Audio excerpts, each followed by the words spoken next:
ओडिशा को मारी बसिले बांग्लादेशी जड़े जड़े बेपार करने को आसुले एबे जड़े जड़े मिसी जागा बाड़ा को आरंभ कले।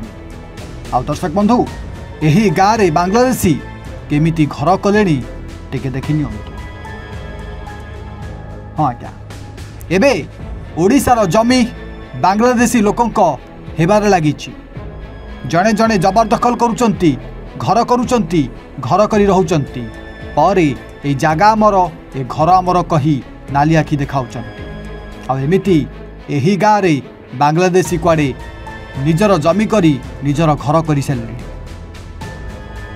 दर्शक बंधु धीरे धीरे ओडिशा एबे बांग्लादेशी हाथ को जीवार लगी।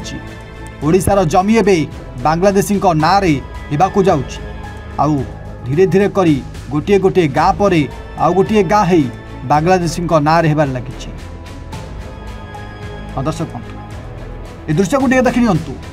ए हेउछि सेही बांग्लादेशी घर जेमिति निजर जागा किणी घर कला भली सरकारी जमी उपरे जबरदखल करी एमिति घर तैयारी होइछि। आउ जणे जणे बांग्लादेशी ओडिशा भितरे पसी सबुकिछि माड़ी बसी निजर करुचंती। दर्शक बंधु यही गाँव रे एमितिका घर कौ ओडिया लोकर भी नाही, किंतु बांग्लादेशी आसिला गाँ भितरे पशिला सरकारी जमी को निजर कला जोर जबरदस्त कला एवं जबरदखल करी एमिति गोटे घर बाड़ेला। जहाँफल एबे ओडिशार जमी ओडिशा गाँवर जमी ओडिया लोकंक जमी बांग्लादेशी हाथ को धीरे धीरे जीवार लगी।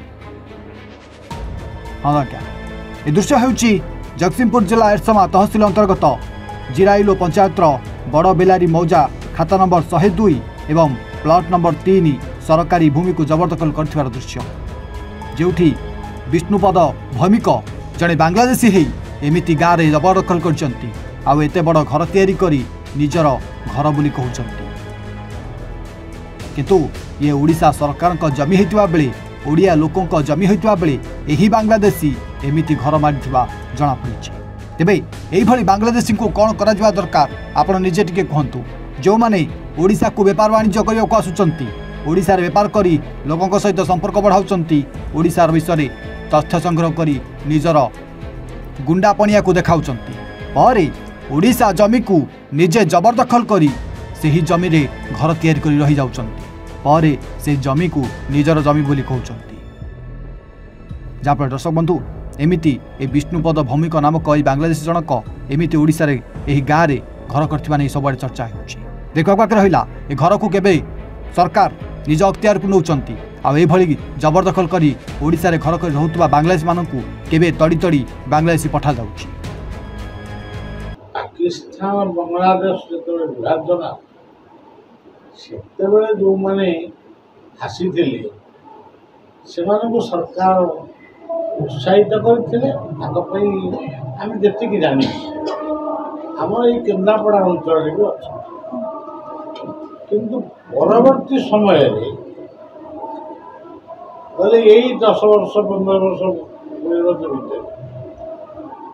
से भारत को आसुचंती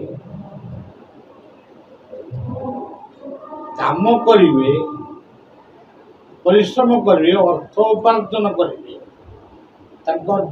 देश को पठेबे एवं ता सहित आतंकवाद कार्य गंजेई अफीम मद मद कथा मुझे गंजेई चाष आरंभ कर आतंकवाद उत्साहित से सरकार गोटे निष्पत्ति की आम ठीक बोली देखो निष्पत्ति देशपाई जहाँ जिते बड़े दरकार आम समस्ते राष्ट्र प्रथम राष्ट्र राजनीति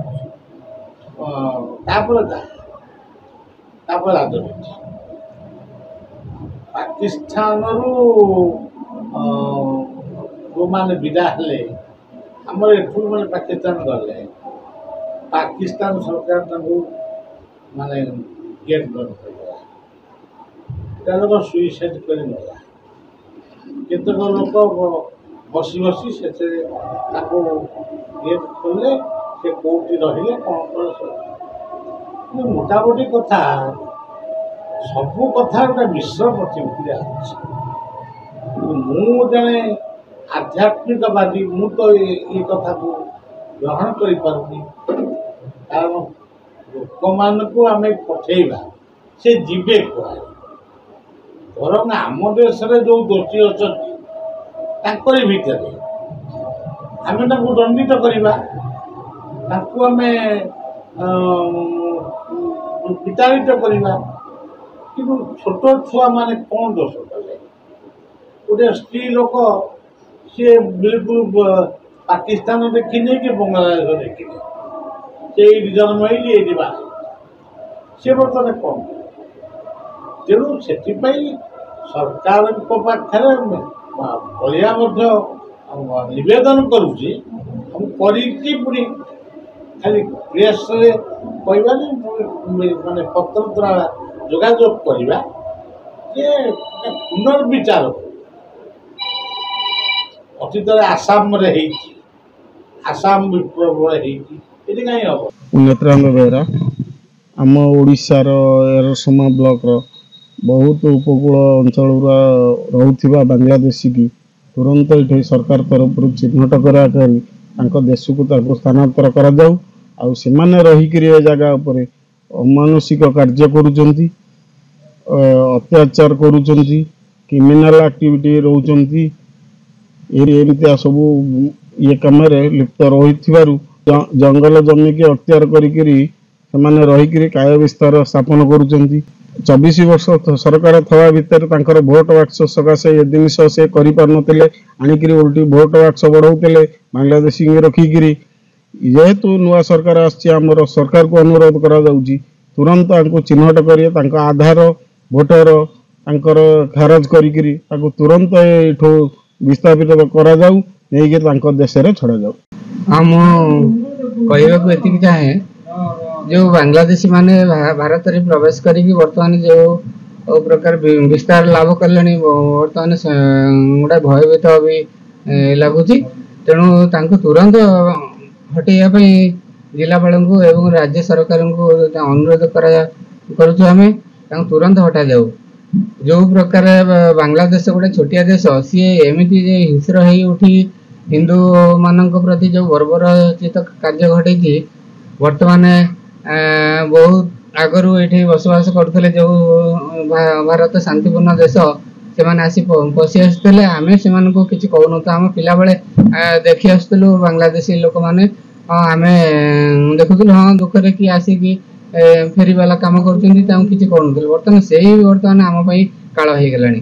ଯାଉଛି ଓଡ଼ିଶାର ପୂର୍ବ ଉପକୂଳରେ ଥିବା ବଙ୍ଗୋପସାଗର କୂଳରେ ହଜାର ହଜାର ବାଂଲାଦେଶୀ ଅନୁପ୍ରବେଶକାରୀ ସେମାନେ ଆସି ପ୍ରବେଶ କରି ଯାଉଛନ୍ତି। ସମୁଦ୍ର ପଥରେ ହେଉ ବା ସ୍ଥଳ ପଥରେ ହେଉ, ସେମାନେ ଆସି ଆମର ପୂର୍ବ ଉପକୂଳକୁ ଏକରକମ ଦଖଲ କରିବାକୁ ବସିଲେଣି।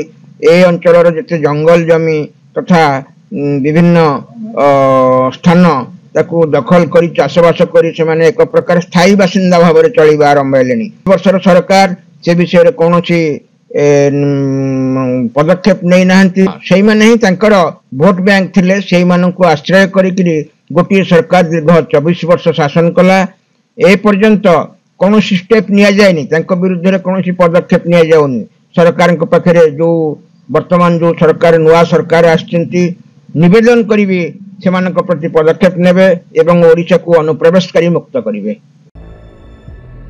ଜଗତସିଂହପୁର ଏରସମାରୁ କଳାକାର ବାରିକ ରିପୋର୍ଟ, ଏවන් ଓଡ଼ିଆ।